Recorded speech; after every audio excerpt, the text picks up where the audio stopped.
Olá, bom dia, bom dia. Tudo bem? Ó, aquela pergunta que não pode faltar. Dormiu bem? Desejo que você tenha dormido bem. Até porque, como eu sempre digo aqui no início de todos os nossos encontros aqui, né, todas as terças-feiras, nas nossas lives falando sobre o autismo. Dormir bem faz parte dos exercícios das práticas diárias. Isso mesmo. O autismo, ele traz diversos desafios, né? Quem é autista ou quem tem um familiar autista sabe o quanto existe veracidade no que eu estou te falando. Traz muitos desafios, né? Mas esses desafios nós vamos até mudar a palavra de difícil para desafiador, né? Porque o normal é a gente falar assim: meu Deus, o quanto é difícil lidar com esse menino, meu Deus, o quanto é difícil lidar com essa menina, meu Deus, o quanto é difícil você compreender as coisas, né? Mas o difícil pode não acontecer nunca, porque já diz, é difícil, né? Então, algo que é difícil, eu tentei, o que já é uma palavra negativa também, tentar, né? Nós temos que fazer, e se não der certo, buscar uma nova forma de fazer. Ah, eu tentei, não deu certo, é muito difícil. Não, eu vou fazer, é desafiador. Os desafios são obstáculos que nós temos que vencer no dia a dia, um a um, até nós chegarmos no resultado. E trabalhar com autismo é trabalhar os desafios para transformar em conquistas, que são os resultados. Então esse é o meu propósito de estar aqui com você, enquanto especialista em neurociência, no desenvolvimento cognitivo, que são as capacidades de aprendizagem, e das funções executivas cerebrais, que é a forma da construção, da abertura do pensamento, a construção, o processo desse pensamento e chegar numa conclusão, numa tomada de ação. Porque esse é o propósito maior de quem tem um filho autista. É ver aquele filho conseguindo se administrar, conseguindo dar conta de si próprio. Então fica aqui nesse vídeo até o final, que eu tenho certeza que vai te dar, que tem dicas importantíssimas para você poder se ajudar ou ajudar um familiar seu a transformar os desafios, né, do autismo em conquistas. Então, quando nós falamos sobre esses desafios, uma coisa muito importante é trabalharmos sobre as práticas diárias. Eu recebo muito paciente em consultório que chega aquele histórico normal, né? Ó, está aqui o laudo, o médico já deu o laudo, o neuropediatra me deu o laudo, ele é autista grau tal, nível tal, né? Está passando já com fono, com psicólogo, com algumas terapias, e eu não estou vendo resultados, né? E é muito triste, é muito duro quando fala assim, não estou vendo resultados, até porque todos esses profissionais que o seu filho está passando, eles estudaram muito, e acredite, eles estão fazendo o que eles podem. Mas muitas vezes faltam alguns detalhes, deixa eu puxar essa cadeira para frente. Muitas vezes faltam alguns detalhes dentro das práticas diárias. Então, cada profissional, cada área da saúde, cada profissional, ele tem ali as suas atividades a aplicar, as suas orientações a aplicar. E a neurociência é uma das importantíssimas, uma das mais importantes também, não é a mais, é uma das, né? É uma das áreas, uma das funções importantíssimas dentro da condição de ajudar a transformar, né? Então vamos entender um pouquinho sobre as práticas diárias. Eu vou falar sobre algumas delas, mas vou dar um foco maior em uma delas. Depois essas que eu vou apenas citar, nós vamos trabalhar em outras lives. Olha só que interessante. Dormir bem é uma das condições que, se não houver esta condição do dormir bem, de ter realmente um sono reparador, aumenta muito mais os transtornos dentro do espectro do autismo. Tomar água de forma adequada é outra informação, que se não se trabalhar a prática realmente como tem de ser, aumenta muito mais os transtornos dentro do espectro do autismo. Saber se alimentar de forma correta é outra condição, que aumenta muito mais os transtornos do espectro do autismo, quando falta essa alimentação correta, né? Então, quando a gente fala de alimentação, existe uma amplitude, né? Eu nem vou falar aqui eu não vou falar neste momento, né, nesse encontro nosso aqui agora, sobre cada alimento, sobre alimento industrializado, o quanto isso pode prejudicar, o quanto faz mal. Não, eu vou focar no comportamento do se alimentar. Então vamos entender assim, olha, ó, eu vou conversar com você como um quebra-cabeça. Nós vamos espalhar as pecinhas e vamos começar a juntar cada peça. Então depois você vai conseguir ver o sentido, né? Que é o que nós estamos buscando aqui, é resultado. Sair de uma condição desafiadora para uma condição de resultado, né? Transformar desafios em conquistas, que são os resultados, né? Então vamos entender assim, olha, quando eu mudo o comportamento, né, eu falo isso eu digo assim, até com mais segurança dentro da medicina natural, porque eu sou naturopata clínica, né, também.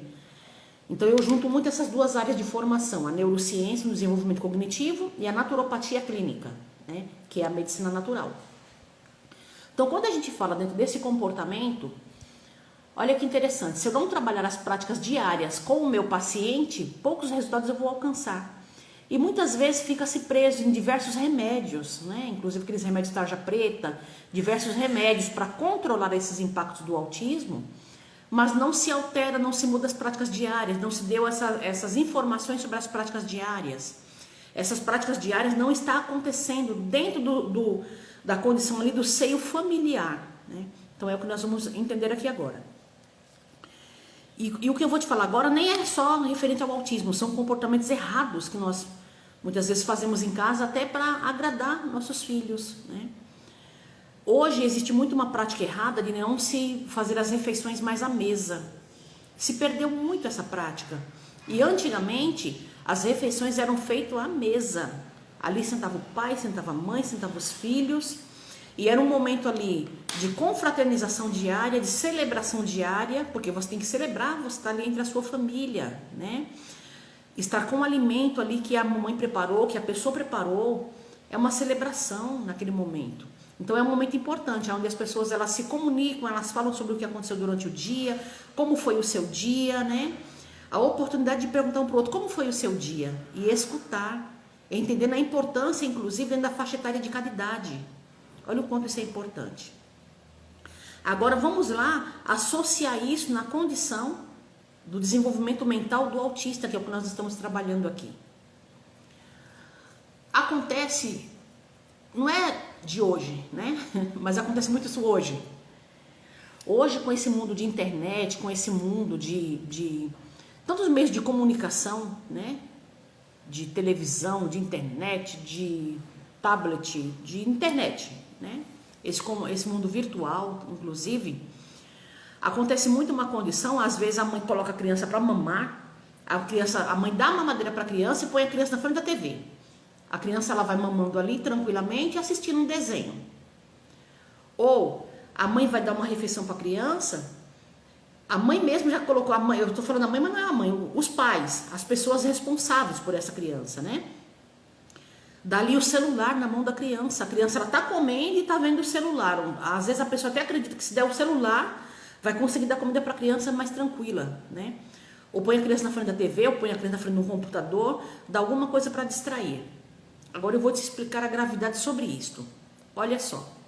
Eu vou falar de uma forma bem figurativa, que fica mais fácil da gente poder entender. Aqui nós temos o córtex frontal, a frente aqui, né? Então vamos imaginar uma gavetinha aqui, ó, no cérebro. Essa primeira gaveta ela abre, chamada córtex frontal. Aqui atrás nós temos um núcleo chamado núcleo parabraquial. Aqui é uma outra gavetinha, tá? Essa gavetinha do córtex frontal, ela abre para nós absorvermos informações. Então você me assistindo aqui agora, você me olhando aqui agora, o seu córtex frontal abriu e está recebendo as informações que a doutora Joelma está te passando. Aí aqui atrás tem um núcleo chamado núcleo parabraquial. O seu núcleo parabraquial ele não vai abrir agora, só se você estivesse se alimentando. Mas se você colocou a sua criança na frente da TV ali assistindo, o núcleo parabraquial abriu a gavetinha e o córtex frontal também abriu. Por quê? Está absorvendo as informações do que ele está vendo ali, de som, de imagem, de entretenimento. E ao mesmo tempo, o núcleo parabraquial, essa gavetinha aqui, ela abriu. Por quê? Esse núcleo parabraquial é um neurotransmissor, um dos responsáveis para a condição de informação sobre aquele alimento. Ó, nós estamos aqui, nós estamos num local de natureza, nosso galo Horácio está cantando. Por isso que vocês vão ouvir de vez em quando ele cantando. Então, olha só, vamos voltar aqui para o nosso foco no foco, né? Então, olha só. Aí, a criança, ela tá ali assistindo, ou o adolescente, ou o adulto, seja a pessoa que está ali assistindo, né? E não precisa ter autismo. Mas se tiver autismo, a situação ainda é mais grave. Então, tá ali assistindo e tem duas gavetinhas abertas. A gavetinha do córtex frontal e a gavetinha do núcleo parabraquial. Esse núcleo parabraquial, ele vai dar informação da saciedade, se já está bom, se eu já me alimentei o suficiente, já estou saciado ou não, se essa comida ela está doce, amarga, cozida, crua, azeda, dura, mole, como que ela está? Se ela está gostosa, se ela está ruim, se ela está quente, se ela está fria, se ela está morna, se está confortável para mim ou não. Então, se eu sento na frente de uma TV ou de um celular e eu começo a assistir e eu começo a me alimentar, as duas gavetinhas elas estão abertas ao mesmo tempo. Nem essa primeira, que é o núcleo frontal, né? Ele não vai absorver o tanto de informação para ter o processamento correto lá na mente, né? Como também o núcleo parabraquial, ele não vai dar a informação correta. Então, não se sabe quando essas duas gavetinhas fecharem, qual é o percentual que essa mente, ela absorveu, que ela conseguiu ter de consolidação de informação do que ela recebeu do visual e do que ela se alimentou. Então, essa criança, ela pode se alimentar muito mais ou muito menos, né? Ela pode se alimentar muito mais, até caminhar para uma obesidade, porque estavam abertas duas gavetas e ela não percebeu a saciedade. Ou ela pode comer muito menos, às vezes até ter uma anemia, porque tem a impressão que já está bem, eu já comi o suficiente, mas não comeu o suficiente, porque o cérebro não consegue processar. E além do mais, na condição do autismo, em diversas condições, ele processa com uma lentidão 10 vezes menos do que a pessoa que se diz normal, né? Que não está passando pela situação do autismo, né? Eu até coloco aqui entre aspas normal, porque quem de nós, né? Quem de nós que não tem, vou usar uma linguagem figurativa de novo, não se ofenda. Quem de nós que não tem um parafusinho a ser alinhado, a ser consertado, a ser organizado, né? Então, o autismo, o espectro do autismo, principalmente se você deixa a sua criança estar na frente da TV se alimentando, ou com o celular na mão, ou com tablet, seja com qualquer coisa, com um computador, se ela não está focada na alimentação naquele momento, você está prejudicando muito, você está construindo um processo de prejuízos neste cérebro que já tem algumas deficiências, transtornos que precisam ser trabalhados, ajustados, organizados. Então, esta é uma das informações importantíssimas. Então, isso faz parte das práticas diárias. Às vezes, você leva o seu filho lá no especialista, no médico, leva em todos os profissionais. Aí, por você não ter a informação, em casa, a criança ela come na frente da TV, na frente de um celular, fora da mesa. O cérebro dela não vai organizando, não vai processando como precisa. Como é que este ser, quando crescer, ele vai conseguir se administrar?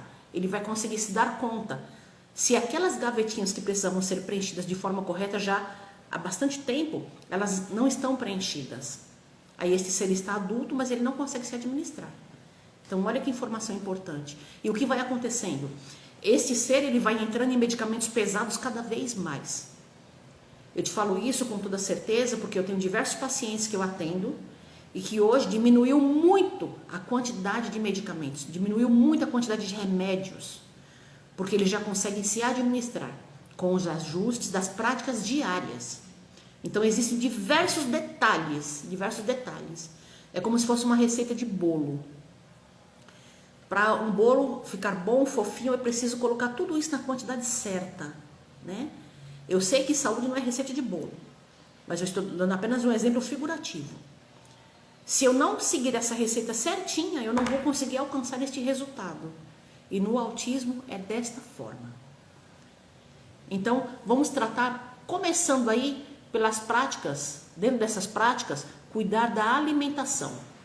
Até porque existe um outro detalhe aí muito simples, rico, dentro dessa simplicidade do que eu vou te falar agora, mas de um prejuízo muito grande entre as famílias. E quando há este prejuízo na família e existe um autista, o prejuízo ainda é maior para o autista e para a família em si, que tem que lidar com a situação, que busca, faz e não alcança resultados. Eu falei agora no começo sobre a importância de todos estarem à mesa, né? E vem se perdendo muito essas práticas de sentar à mesa para fazer as refeições. E com isto começa a se construir uma solidão a 2, a 3, a 4, a 5. Começa a se construir uma solidão familiar. E para você que é mãe, para você que é pai, presta bem atenção no que eu vou te falar agora. Já começa por aí construindo uma solidão a 2. Não existe pior solidão do que a solidão a 2, a solidão entre um casal, a solidão a 2. E já começa, né, nesse afastamento na mesa.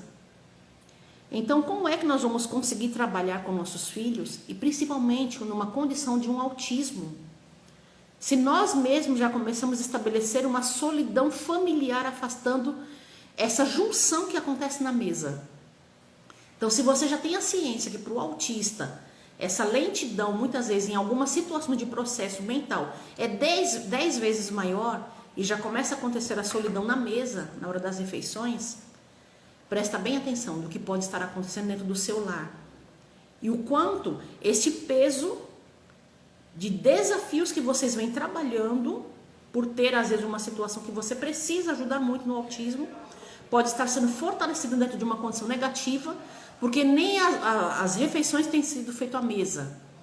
E além do mais, ainda às vezes no meio das refeições está entrando coisas para ter a distração, ou para ter a ocupação daquela pessoa, e que está prejudicando demais. Então esta informação ela pode ser simples, mas ela é muito rica. E eu tenho obtido diversos resultados, grandes resultados com os pacientes que eu atendo. Então eu estou aqui para te ajudar, para que você entenda sobre isso e traga essa prática diária para a sua casa. Refeições à mesa e sem o uso de aparelhos eletrônicos, principalmente. Você vai perceber que é um dos pontos, mas que vai te dar assim uma gama muito ampla já de resultado no que você vem trabalhando com o seu familiar ou mesmo com você, né? Quantas pessoas hoje elas têm o espectro do autismo, tem Asperger, né? E não sabia, percebeu hoje. Então, se você obter essa informação, você vai entender o quanto isso é importante. Fazer a refeição ali, uma das práticas diárias, né? Fazer a refeição ali, prestando atenção no que você está se alimentando. Faça, vai te ajudar muito. Gratidão por você ter estado aqui até este momento, né? Onde nós estamos aprendendo juntos. Eu gosto muito dessa linguagem. Nós estamos aprendendo juntos. Porque se a gente aprende junto, a gente passa essa informação para outras pessoas. Então, dê o seu like, salve este vídeo, envia para outras pessoas, envia para os grupos que você participa, para que o robô aqui da internet ele veja que é importante, que é relevante esse conteúdo, e nós possamos ajudar várias pessoas. Vamos fazer a diferença na nossa vida e na vida dos outros? Porque quem ajuda, se ajuda. A sua ajuda é e sempre será do tamanho da sua ajuda. Gratidão mais uma vez por você estar aqui e até a próxima terça, tratando sobre o espectro do autismo. Eu sou Joelma Ferreira, especialista em neurociência no desenvolvimento mental e na naturopatia clínica. São duas junções que vai ajudar muito a você se ajudar ou ajudar o seu familiar querido. Um beijo no coração, desejo uma semana muito abençoada de muito amor e luz. Até o nosso próximo encontro.